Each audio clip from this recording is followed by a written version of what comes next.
Hi,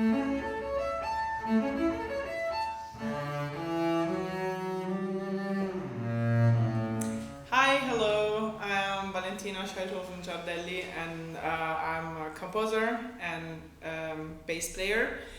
I'm here today to give you some sound advice. What does it mean to play as a chamber and solo musician with a double bass? The sound that we need for solo playing and chamber, it's very different from the orchestra perspective. In orchestra we need a sound that it's merging with the other people, which is like, I'm always saying comfortable, because we don't need, it's like singing in a choir, we don't need to have the main voice and that's it.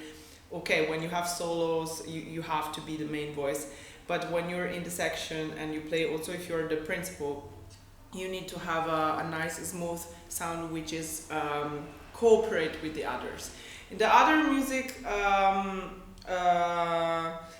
ensemble, like chamber or solo, you need to cooperate with the other people, but it's on a different level.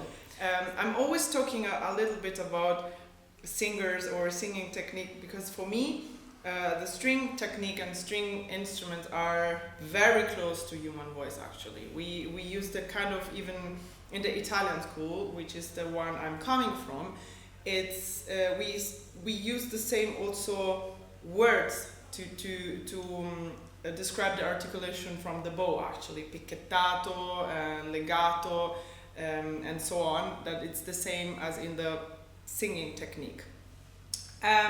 So today we will talk a little bit about projection.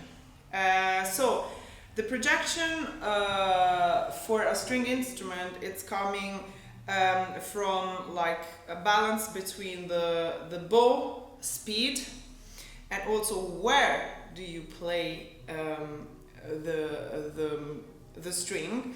And of course the closest you go to the bridge, further to the bridge, the more tension you have in the string and more projection you have, and you have also to slow the speed of the bow because there is more fraction. It depends where you play also with your left hand, because most of the time we kind of naturally try to maintain a proportion. The further you go, with your left hand, the further you go to the bridge, because if you have to play harmonics, you need to be quite close to the bridge because it's more precise, and of course in here it's a bit risky to play harmonic sounds near to the hand. Doing this here, it's a nice sound in mezzo piano. If I want projection, the same thing.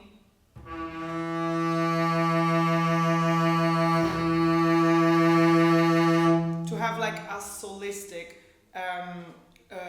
projection, and of course in here the player, him or herself, will hear a lot of kind of sound in the closest projection, because those are, as I said, the hair. So when you want to have projection, that's unfortunately what you hear from this perspective. So that's why it's so important also when you practice this kind of projection to have some person listen to you. That would be amazing. I mean, your teacher and everything, but of course it's impossible to have like for 6 or 8 hours a day a person just listen to you playing or practicing. That would be amazing.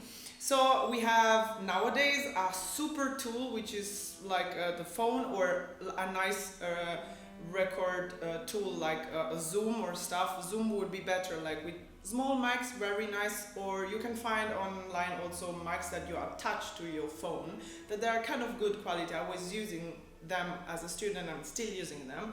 So you put the recording device like somewhere, like far away from your playing, either in your living room or something, then you can get kind of the idea how it sounds from far away. Of course, it's non-comparable to a human ear or what you will hear in real life, but it's just kind of a spectrum of what you can get. And the thing that it's very difficult at the beginning is just to accept that what you hear from here is not what you will hear from outside. So we need to kind of have this abstraction coming from our sound when we play solo. So this is coming a lot also from the sensitivity of your hand on the bow, because if I'm doing this and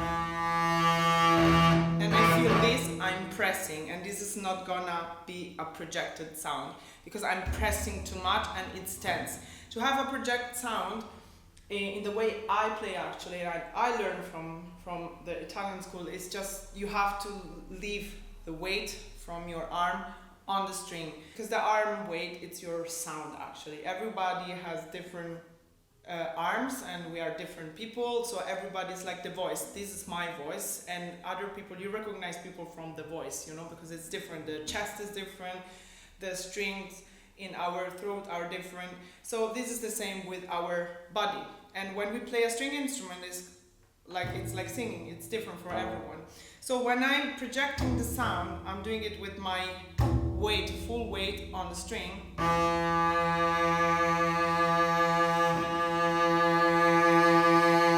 And this is like, I'm sure that this is from the physical sensation I have, I know that this is project. And if I want to change dynamic as well, I'm not gonna put more tension from my arm, but I will just like put maybe more weight, even more weight, and a little bit of speed in the bow. No? For example, if I decide to play a mezzo forte, this might be the speed if I play on the projection section of my string. But if I want to play a forte,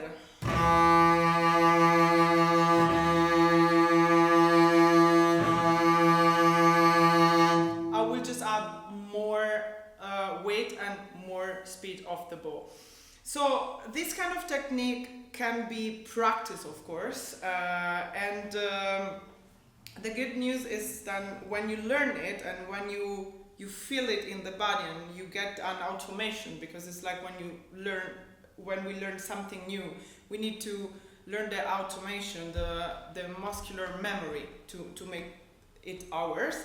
It's possible to practice this thing first on open strings. Open strings are so underrated. We think, oh, it's just like beginners. No.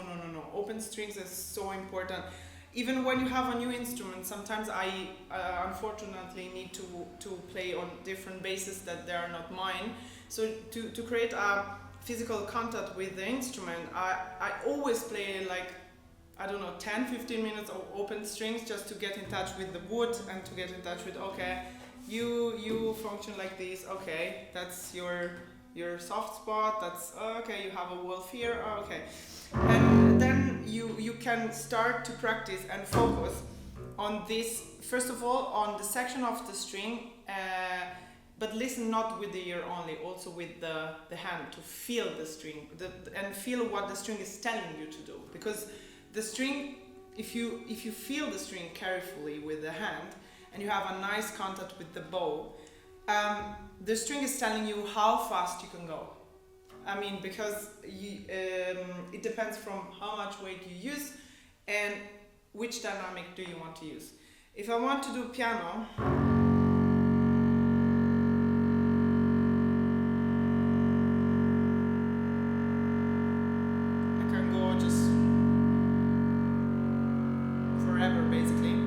so even I have like a small bracket to open here.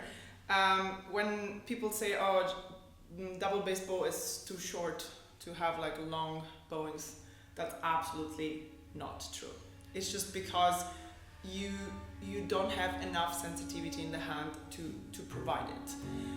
Of course, it's a different thing. We can't do stuff like a violin or a cello because we're bass players. It's like a baritone cannot sing like a soprano. Yeah, I know, because it's a baritone, not a soprano. So that's the difference, not because we are less than violin or the other string, but it's the shape and everything, it's different. So, and I think that's amazing.